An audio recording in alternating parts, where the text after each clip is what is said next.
Hi there, Olenka. How are you doing? Hey, I'm good, thanks, Joe. How you doing? Good, I'm very well. So, I don't know how you're feeling it. I'm really feeling it. Those nights are drawing in.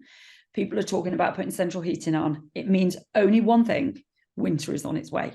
Yeah. What does that mean for people from a mental health, changing the way that our body and our brain works point of view? Yeah. So it's around this time of year we commonly see a huge increase in what we call seasonal affective disorder, which is it's a form of depression, is probably the best way to describe it. So it really affects mood more than anything else. But then from that can obviously affect everything else to our appetite, our cravings, our sleep patterns can go out of balance.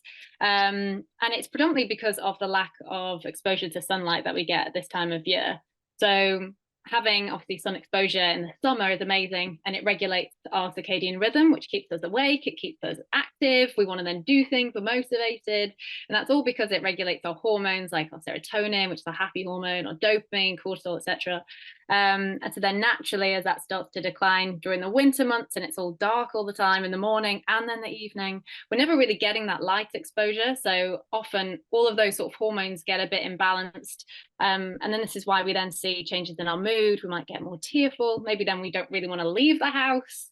So lots of things then obviously stem from this just lack of sunlight. And where we live, in balance to the equator, there's no real getting away from it, is there? Yeah. Because of the lack of daylight hours that we see in these winter months. So you've told us how that can affect us. So realistically, what can we do? Because I know a lot of listeners will be like, that's me. My mood has changed. My mood, I'm like almost in dread of what that winter months means. Yeah. Yeah. So there's a few things to do. It's a very pragmatic, I guess, thing to deal with in terms of, first and foremost, you want to increase light exposure. So we know obviously having this reduction in light is hugely impacting our mood. So let's try and increase as much light therapy as we can. Ideally, that's the first part of the morning. So as soon as you wake up in the morning, having as much light exposure into your eyes is the best thing you can do. And So there you're are not referring to turning the electric lights on at this point, are you? No. So ideally, you would get something like a sunlight lamp, which you can also use as an alarm clock. So it slowly will wake you up as kind of like a sunrise, so it gets lighter and lighter. And also, as much as you can, getting outside first thing in the morning. So even though it doesn't seem like there's much light, actually getting out into daylight, even just the fresh air, and having a little bit of light exposure from just being outside is also going to be really impactful. So as much light exposure as you can get is going to be brilliant. I would also put into that movement. So having some movement first thing in the morning as well. You could even combine the two, have a walk in the park, Love just it. Yeah. have a walk in a forest, wherever.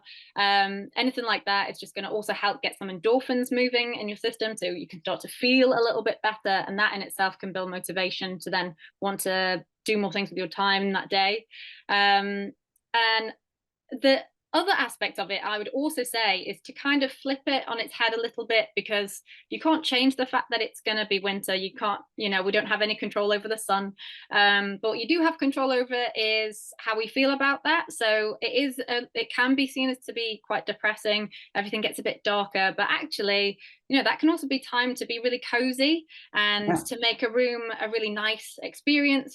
Get some nice blankets. You could get some really cozy pillows.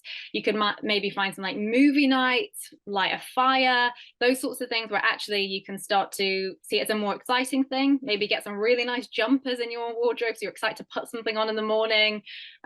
Sort of see it as, okay, I can't change that it's winter, but I can make it a really cozy winter and sort of embrace it that way, as well as doing all the things like having a light lamp, and getting outside and those sorts of things. I love that. I love that. You've completely changed that energy. And do you know what? I'm so excited. We're putting our first fire on tonight. We're trialing that the log burner is working again after a Yes. winter, after the summer's break. And actually, that's a really lovely way to look at it. Your cozy jumpers, your warm fires. And I know that some people might not be able to afford from a, heightened electricity, gas prices, but actually blankets are a really cheap way to stay cozy and to stay warm, aren't they? So layering up and blankets. And then if people are really struggling from a low mood point of view, Yeah. Is there anything else? And obviously this might come down to individuals, so I don't want you giving out, supplement recommendations, because we'll base that on them. But is there anything else that you go, yeah, this is in my army of tools, Jo, for those that are going to struggle, or they already know that they've struggled historically with seasonal affective disorder? Yeah, so there are associations with sort of nutrient deficiencies and seasonal affective disorder. There's a very commonly spoken one, which is about vitamin D. So even just something as like checking your vitamin D pretty much now, ideally when you're coming into the sort of winter months, making sure that your vitamin D levels are optimized.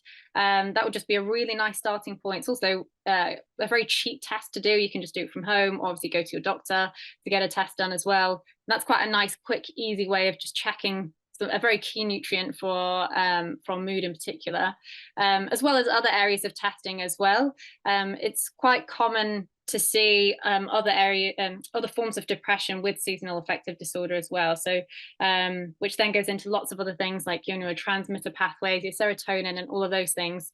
So there are other forms of testing that you could then explore if you really want to delve in further, which then obviously speaking to someone like us, a nutritional therapist, will be a brilliant starting point then. Yeah, amazing.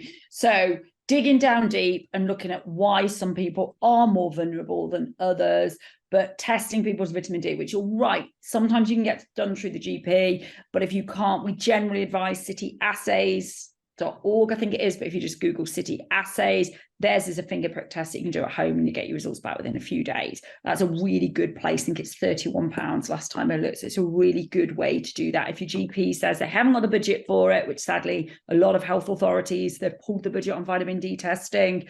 And then Olenka can support you with testing to bridge that gap. Thank you so much, Olenka. That gives our listeners so much to work with. Go get your cozy jumpers out, get your blankets ready, get your log fires ready. It might be a long winter, but they are take-homes that you can put in place to support your mental health, your physical health, all the way through the winter. If you're still struggling, please do come see Olenka, because she's full of tips to go deeper, to do other testing, to dig down deep, and really support you with that mental health through the winter months. Thank you so much for your time, Olenka. Thanks, Jo.